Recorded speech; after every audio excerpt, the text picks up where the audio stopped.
This was the night of the big breakout. Checkpoints across Berlin had finally buckled before the extraordinary political pressures racking this frontline communist state.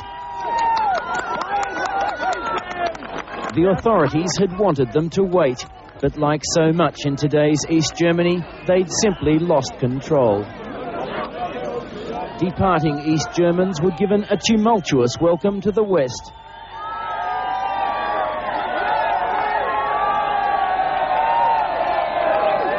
It's an historic and a highly emotional moment. For practical purposes, the Berlin Wall has been all but torn down. A crossing which in the past has claimed the lives of hundreds can now be made safely by joyous tens of thousands.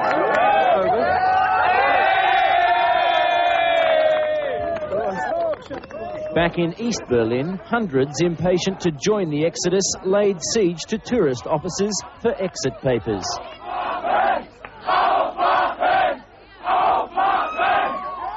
This was a distant dream, suddenly, unexpectedly come true. The bombshell had been dropped, almost as an aside, by Politburo member Gunter Schabowski. We hope people will be convinced more and more that it would be better for them to stay here, because the processes of renewing our society are beginning to show results. But the gamble hasn't paid off. Egon Krenz has pursued a high-risk strategy to win back the trust of his people. He says he fears nothing and that he's learnt a few things. But he now faces a special party congress next month and his leadership is on the line. Tonight's events will be decisive, either as his masterstroke or as the final blow to East Germany's crippled economy. Either way, tonight was history in the making, and it belonged not to Egon Krenz, but to a people symbolically reunited. Yesterday it was a pickaxe from the west. Today it was a bulldozer from the east. This bitter symbol of division was at last succumbing to pressure from both sides. A bulldozer driver became a symbolic liberator. East Germans have been imprisoned by this wall for nearly 30 years. Today, they clamoured for souvenirs of the day freedom finally arrived.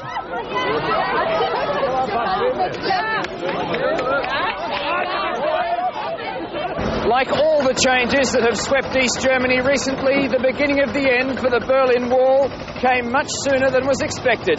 Cold War divisions have decisively crumbled. This hole in the wall, along with 4 others, will provide new crossings to the west by train, bus and car. The rest of the wall will remain for the moment, but an important barrier has been breached. The new crossings are certainly needed. Today in East Berlin, border posts were strained to the limit by people eager to take advantage of the new relaxed travel laws. Last night they stampeded, today they queued, and the lines of people and cars stretched for more than a kilometre. Most came not to emigrate, but just to have a look around at the Forbidden City. These were not the dissatisfied young, but people who'd given a lifetime to communist East Germany. A more subdued but nevertheless enthusiastic welcome awaited them in the West. It's an emotional moment for Germans, freer now to explore a common heritage.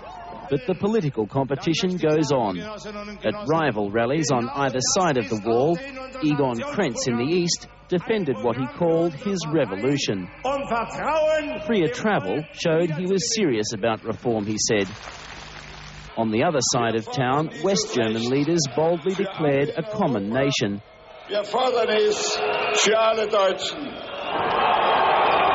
They were cheered by the many East Germans in the crowd. At the Brandenburg Gate, demonstrators mounted the wall shouting, "Tear it down," little knowing that just a few kilometres away, that was precisely what was happening. Yesterday's grim barrier had become today's gateway to the West. Just hours after the bulldozers left Eberwaldstrasse, the people arrived in their hundreds. East Germany has now granted exit visas to nearly 3 million of its people. But at the Brandenburg Gate, a remaining symbol of divided Berlin, the wall still stands. After defiant crowds had left it daubed with graffiti the night before, East German troops took control of the wall top and moved in hundreds of reinforcements. Despite the empty champagne bottles, the presence of so many troops and water cannon here on the eastern side of the Brandenburg Gate was a sobering reminder of political realities and a warning that the festive mood could easily turn nasty.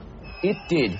On the western side, a crowd of youths took matters into their own hands, pulling at the weakened wall with a rope and chain. As they chipped away at the hated barrier which has stood since before most of them were born, the chant went up, "The wall must go." From the wall and behind, the East German troops fought back with vastly superior firepower.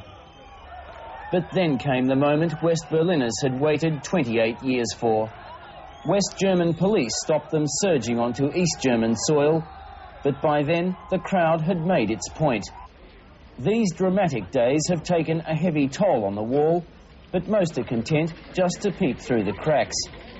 And the throngs of East German visitors show more interest in queuing outside West Berlin banks to receive a $65 handout from the West German government.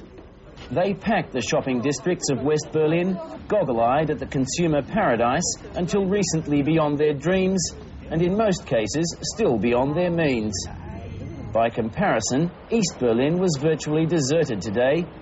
Those in the streets were mostly shoppers back from the west with bags of booty.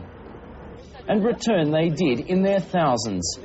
Egon Krentz's gamble appears to have paid off. Only 3,000 East Berliners have applied to leave permanently. Some have clearly fallen in love with the capitalist system, but now that they have the freedom to leave, most are just as happy to go home.